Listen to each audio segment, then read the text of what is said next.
played the boxing game. And what this speaks to, and this is a boxing show, boxing is fundamentally exploitative. I get this as a fan. It's a guilty pleasure. I get it, right?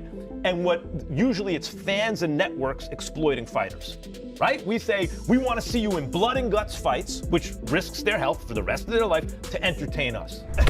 But here's what's crazy to me about a fight like that. And I remember, you know, when I'm a little kid, Sugar Ray Leonard wins the gold medal. And then you blink, he's fighting Benitez for the title. Then he's fighting Durant twice. Then he's fighting Hearns. It didn't take 100 years to make the fight. But what's wild about something like this is a real super fight, and I said this on the broadcast for Crawford and Canelo, can't be promoted into existence. Right. What a real super fight is, the dust settles in an era, and there are two dudes left standing. There's Ali, there's Frazier, there's Leonard, there's Hagler, there's Mayweather, there's Pacquiao. That's a super fight, right? There's Crawford, there's Canelo. Those are two big fighters of the era.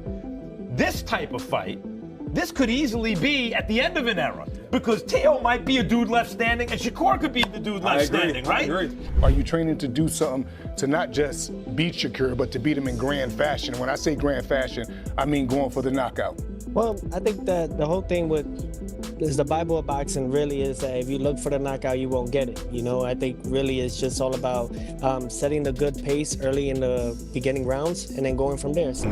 We have going for us when a person underestimates you. That's lovely. And that ain't the only thing he's underestimating. So we're good. Max Kellerman says this fight is no easy task, calling it dangerous for Shakur and a true test, music, of skill. Aesthetically pleasing fight. We've seen the way Teo goes against some of these boxers. We've seen Shakur in some bad fights, obviously. Although Shakur looks pretty damn good against Williams Zepeda. Teo's not a pressure guy. He likes to counter punch. Two counter punchers, really. Yes, it is not like, but there are some fights, guys. I think about Pernell Whitaker and Buddy McGirt, or Sugar Ray Leonard and Wilfred Benitez. I love the high-speed chess match. Not every fight has to be rock'em sock'em robots, right? That is, I agree with you. Aesthetically, there could be problems because someone has to take the lead, and they're both counter punchers. But Chris, Teo has some angles with his feet that might bother a guy like Shakur. That's exactly what I was thinking. Like, he has great angles with the feet. He moves greater in the ring. And combination fighter, to me, combinations is the best. Teo stays determined and says the fight will be a rude awakening for Shakur Stevenson when they finally meet. Number one, my mandatory, and he didn't. He was too hesitant, trying to commit to punches.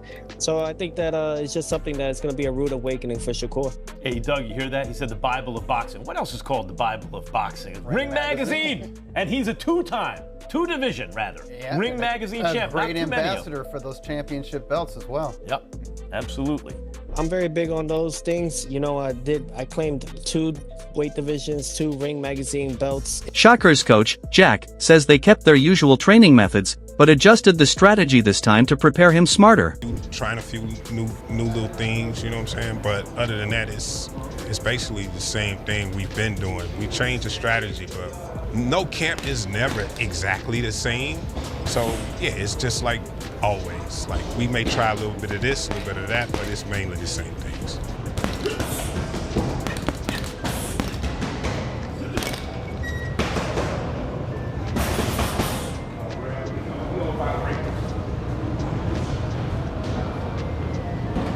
One of the best things we have going for us when a person underestimates you. That's lovely. And that ain't the only thing he's underestimating. So we're good.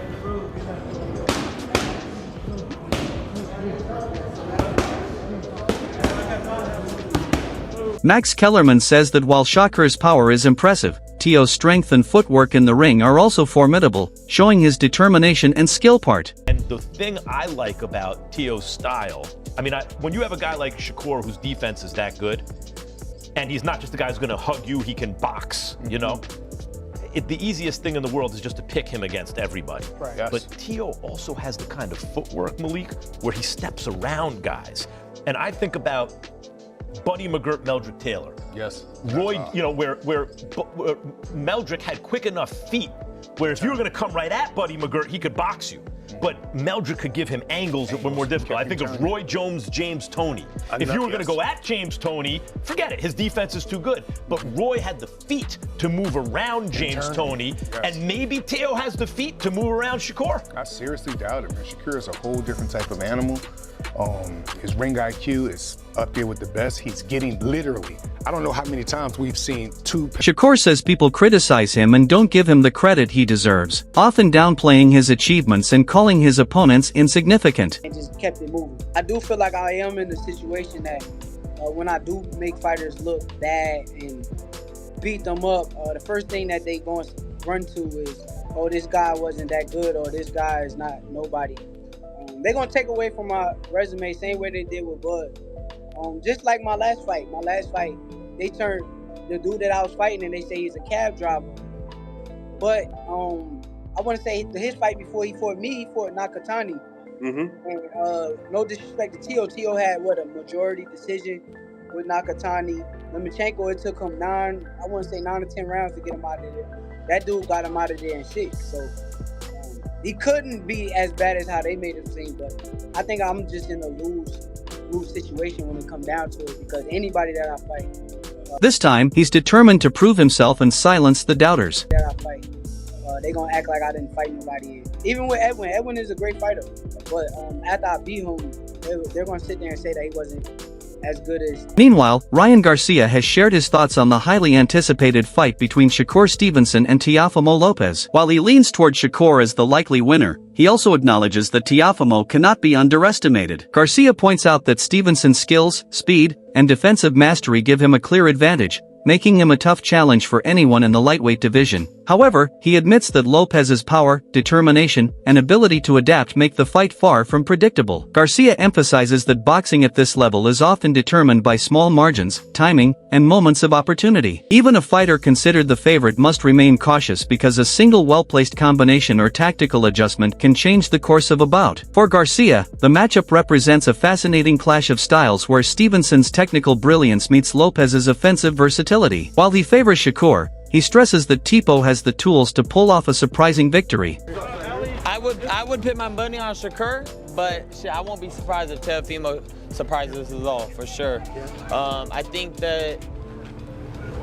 I'm underestimating Teofimo a little bit, but I don't think he can make the necessary adjustments to his own style to combat what Shakur does best. But he could definitely prove me wrong, for sure. Oscar Valdez recently shared his perspective on the upcoming Teofimo Lopez vs. Shakur Stevenson fight, explaining why he believes Teofimo has a real chance to win. Valdez focuses on Lopez's positioning, footwork, and natural counter-punching ability. He notes that Teofimo uses his back foot to maintain balance, step back when needed, and exploit his long reach to land precise counters. This combination allows him to engage in a style where he can absorb punches without taking excessive damage, a skill he has honed since his amateur days and Olympic experience. Valdez emphasizes that pure boxing fans may not always appreciate this style, but it's a critical part of Teofimo's game. He points out that beating a fighter like Shakur Stevenson requires patience, timing, and strategic pressure. You gotta hit him first.